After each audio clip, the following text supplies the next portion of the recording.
तो मार्वल वालों ने बड़ी ही शांति से, बड़ी ही चालाकी से एक इतनी अच्छी सीरीज निकाली, लेकिन लोगों को उसके बारे में पता ही नहीं है। तो मैं बात कर रहा हूँ आइज ऑफ वकांडा की, जो कि रिलीज हुई थी 1 अगस्त को।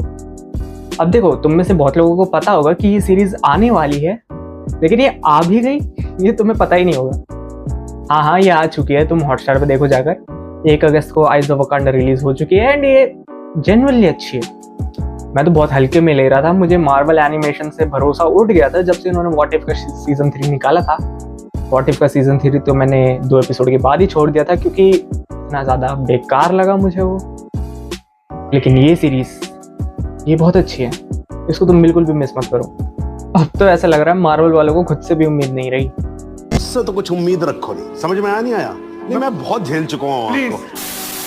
देखो, सीरीज ज्यादा बड़ी भी नहीं है, आधे घंटे के 4 एपिसोड है, जिसको तुम 2 घंटे के अंदर ही निपटा लो। मैंने भी ऐसे ही निपटाया है, क्योंकि देखो पहला एपिसोड इसका थोड़ा बोरिंग है। जब तुम स्टार्ट करोगे ना, तो पहला एपिसोड इसका बस देख लेना, आधे घंटे का ही तो है, देख लेना। लेकिन इसका जो सेकंड एपिसोड है वो पूरी सीरीज का बेस्ट एपिसोड है, बेस्ट। देखो, मैं पूरी सीरीज की बात करूं तो अच्छी है, सीरीज अच्छी है, देख सकते हो तुम लोग। मुझे तो पसंद आई। अगर मैं इसको 10 में से रेटिंग दूं तो मैं इसको दूंगा 9/10, क्योंकि मुझे तो देखो अच्छी लगी। इन्होंने व्हाट इफ के सीजन 1 में, जैसे हमारा व्हाट इफ का सीजन 1 था ना, अच्छा, उसका बेस्ट एपिसोड मुझे लगता है एपिसोड 4 डॉक्टर स्ट्रेंज वाला। एंड उसका लास्ट के 2 एपिसोड तो पीक थे ही, जब हमारा पूरा डॉक्टर स्ट्रेंज ऐसे यूनिवर्स पूरे ब्लास्ट को ऐसे खा लेता है, वो तो पीक एपिसोड थे। लेकिन हम कहाँ व्हाट इफ पे पहुंच गए, हम तो इसकी बात कर रहे थे। तो ये सीरीज अच्छी है, तुम देखो जाकर। तो इस वीडियो में थोड़े से स्पॉइलर तो मैं दूंगा तुम्हें। तो अब तुम पूछोगे ये सीरीज है किस बारे में? तो देखो, ये सीरीज हमारा वकांडन्स के वॉर डॉग्स, यानी कि वकांडन एजेंट्स हमें दिखाए जाते हैं, जो कि आउटसाइड वर्ल्ड में जाते हैं, वकांडा से बाहर, वकांडा के ही चोरी हुए आर्टिफैक्ट्स को वापस लाने के लिए। तो इसी के ऊपर हमारी पूरी ये सीरीज बना रखी है। अब पहले एपिसोड के अंदर हमें नोनी नाम की एक एजेंट दिखाई जाती है, जो कि हमारी सबसे पहली वॉर डॉग बनती है। वो उसको लास्ट में जाके डोरा मिलाजे बनने का ऑफर भी आता है, लेकिन वो वॉर डॉग बनना ही प्रेफर करती है वकांडा के लिए, जो कि पहले एपिसोड में तुम्हें बताता हूँ मुझे बोरिंग लगा था। मैं तो सोच रहा था छोड़ दूँ, लेकिन फिर मैंने देखा 4 एपिसोड है, चलो देख लेते हैं। फिर मैंने देखा सेकंड एपिसोड, एंड इसका सेकंड एपिसोड तो बेस्ट है यार। तुमने वो बचपन में स्टोरी सुनी होगी ना, वो ट्रॉय वाली, ग्रीस और ट्रॉय के बीच में जो जंग होती है, वो लकड़ी का घोड़ा बनाते हैं, उसके अंदर सैनिक छुप जाते हैं, फिर किंगडम के अंदर घुस के रात में उस पे हमला कर देते हैं। तो सेकंड एपिसोड हमारा इसी पे है।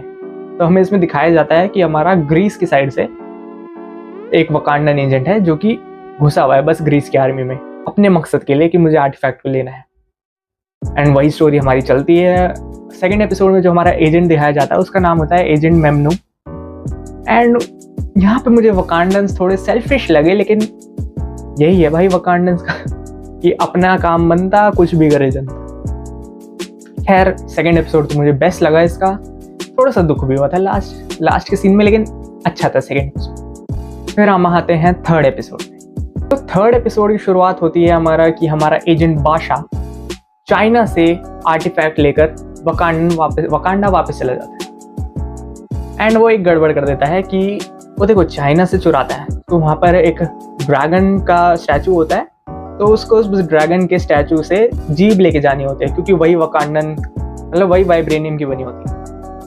लेकिन वो बंदा करता क्या है, पूरा वो स्टैचू का हेड ही लेके चला जाता है।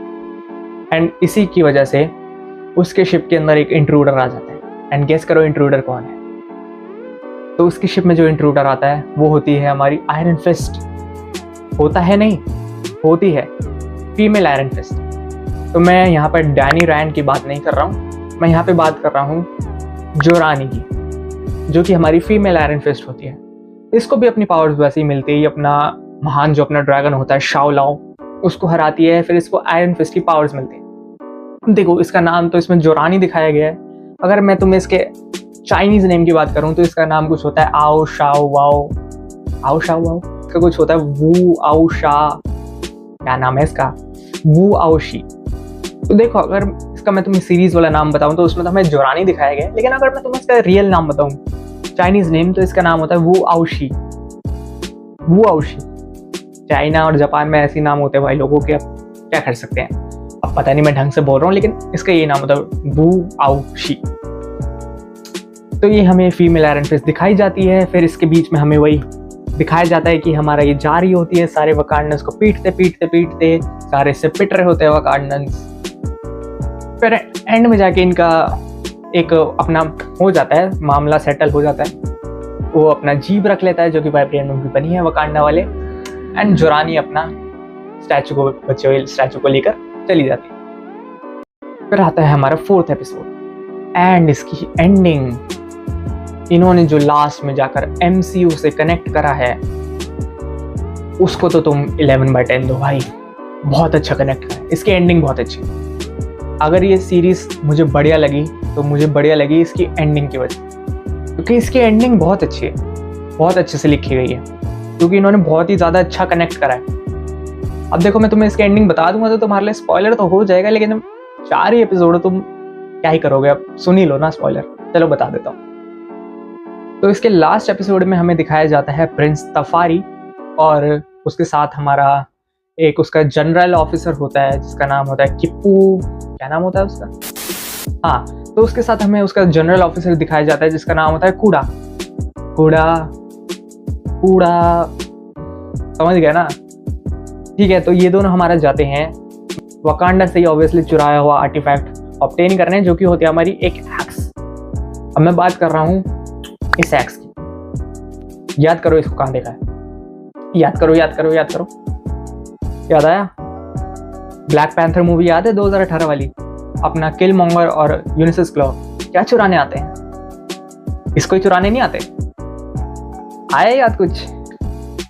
ठीक है, तो ये हमारा इसी सीन से कनेक्ट करता है इसकी एंडिंग को। फिर हमें दिखाया जाता है कि हमारा प्रिंस तफारी और कूड़ा इस एक्स को चुराकर, मतलब चुराकर तो नहीं, मतलब ऑब्टेन कर, क्योंकि उन्हीं से चोरी हुई होती है, वकांडा वापस जा रहे होते हैं, गोल्डन सिटी, जो कि वकांडा की सिटी है।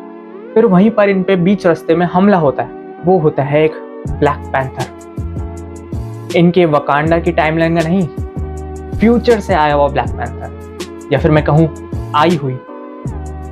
अब देखो इसके अंदर हमें दिखा रखा है कि जो हमारे वकांडन्स होते हैं ना, बड़े मीन है, कि हमें बस अपने कंट्री को देखना है। वही जो मैंने कहा था कि कुछ भी करे जनता, अपना काम बनता, वही है वकांडन्स का, कि हमें अपनी कंट्री को सेफ रखना है। जो चीज़ हमसे चुराई गई हमें बस उसको वापस लाना है। आउटसाइड वर्ल्ड को हमारी कोई खबर नहीं होनी चाहिए, हम आउटसाइड वर्ल्ड की कोई हेल्प नहीं करेंगे, हमें बस अपनी कंट्री को बचाना है। तो इसी कारण से फ्यूचर में, बहुत ही ज़्यादा फ्यूचर में, जहाँ से वो ब्लैक पैंथर हमारी आती है, वो होती है हमारी द लास्ट पैंथर। तो फ्यूचर में होता क्या है कि स्पेस से हॉर्ड्स का हमला हो जाता है। हॉर्ड्स बोलें या फिर होर्ड बोलें, मतलब स्पेस के कीड़े तुम मान सकते हो, तो वो अर्थ पे अटैक कर देते हैं। एंड वकांडन्स जो होते हैं वो आउटसाइड वर्ल्ड के लिए ओपन नहीं होते, तो इसी कारण थोड़े से हमारे आउटसाइड वर्ल्ड वाले लोग फीके पड़ जाते हैं हॉर्ड के सामने और हार जाते हैं। फिर ऐसे करते करते वो हॉर्ड हमारे वकांडा में घुसते हैं, एंड ऑब्वियसली वकांडन्स भी उनको नहीं रोक पाते। तो ये जो हमारा पूरा इवेंट होता है ना, ये कैनन होता है इस एक्स के चक्कर में। अब तुम बोले इस एक्स से ये हॉर्ड इन्वेजन का जो फ्यूचर में हो रही है, इसका क्या लेना देना? तो बताता हूँ, सुनते जाओ। तो देखो, फिर जो हमारी लास्ट पैंथर होती है वो हमारा टाइम ट्रैवल करती है, इस मोमेंट पे आती है जब हमारा प्रिंस तफारी और कूड़ा उस एक्स को वापस गोल्डन सिटी ले जा रहे हैं। एंड फिर वो उनको ये पूरी स्टोरी समझाती है कि ऐसे क्यों हो रहा है, क्या हो रहा है, एंड इसके पीछे का कारण क्या है। तो मैं बात कर रहा था ना किल मॉन्गर और उसकी यूनिसेस क्लॉ की, जब वो इसको चुराते हैं। ब्लैक पैंथर मूवी की एंडिंग तुम्हें याद होगी, लास्ट में जाके टिचाला हमसे कहता है कि हमें अपनी टेक्नोलॉजी आउटसाइड वर्ल्ड के साथ शेयर करनी चाहिए। यही वो टर्निंग पॉइंट होता है जो हॉर्ड इन्वेजन को रोकेगा, बल्कि उसको होने ही नहीं देगा, क्योंकि वकांडन्स और आउटसाइड वर्ल्ड अब मिलकर काम कर रहे हैं। यही हमारा टर्निंग पॉइंट होता है। तो अगर किल मॉन्गर उस एक्स को नहीं चुराएगा तो टिचाला की आंखें नहीं खुलेगी, तो टिचाला की आंखें नहीं खुलेंगी तो वकांडा अपने दरवाजे बाहर वाले देश के साथ, मतलब बाहर वाले देशों के साथ नहीं खोलेगा। एंड इसकी वजह से फ्यूचर में जाकर, और जब हॉर्ड का इन्वेजन होगा तो पूरी अर्थ तबाह होगी, वकांडन्स तबाह होंगे, सब तबाह होगा। मतलब लिखने वालों ने क्या लिखा है, वाह, मजा आ गया। मजा आया, और मैं ये जो मजा है हिंदुस्तान के हर व्यक्ति को देना चाहता हूँ। एंड ऐसे ही हमारा लास्ट एपिसोड चलता है। मैं तुम्हें ज़्यादा स्पॉइलर नहीं दे रहा हूँ, लेकिन वैसे मेजर स्पॉइलर तो मैंने दे ही दिया, लेकिन फिर भी बाकी की चीज़ें तुम खुद से देख लेना। सीरीज के अंदर 4 ही एपिसोड है, 2 घंटे के अंदर निपटा दोगे, तुम देख लो जाके। तो देखो 25 जुलाई को हमारी रिलीज हुई थी फैंटास्टिक 4, एंड उसके 6 दिन बाद हमारी ये सीरीज आई। तो लगता है मार्वल वालों ने सोचा कि फैंटास्टिक 4 जब इतनी अच्छी जा ही रही है, और अगर हम इसका प्रमोशन करते हैं और लोगों को पसंद ना आए तो फिर से मार्वल का डाउनफॉल हो जाएगा। लेकिन मैं तुम्हें सच्ची बताऊं, ये सीरीज अच्छी है, देखने लायक है, मुझे तो पसंद आई। अब तुम भी जाके देखो। And Spiderman brand new day के मैं तुम्हें क्या बताऊं, लीक्स पे लीक्स आए जा रहे हैं। मुझे लग रहा है मैं पूरी मूवी लीक्स से ही देख लूंगा। इस पे भी हम बात करेंगे अगली वीडियो में, ठीक है। इस सीरीज को तुम मिस मत करो, अच्छी सीरीज है, वकांडा की जाओ, देखो तुम जाके, ठीक है। अब मैं मिलता हूँ अगले वीडियो में। ये सीरीज फिर से मैं बोलूँगा मिस मत करो। जा रहा हूँ मैं, ठीक है। Bye bye.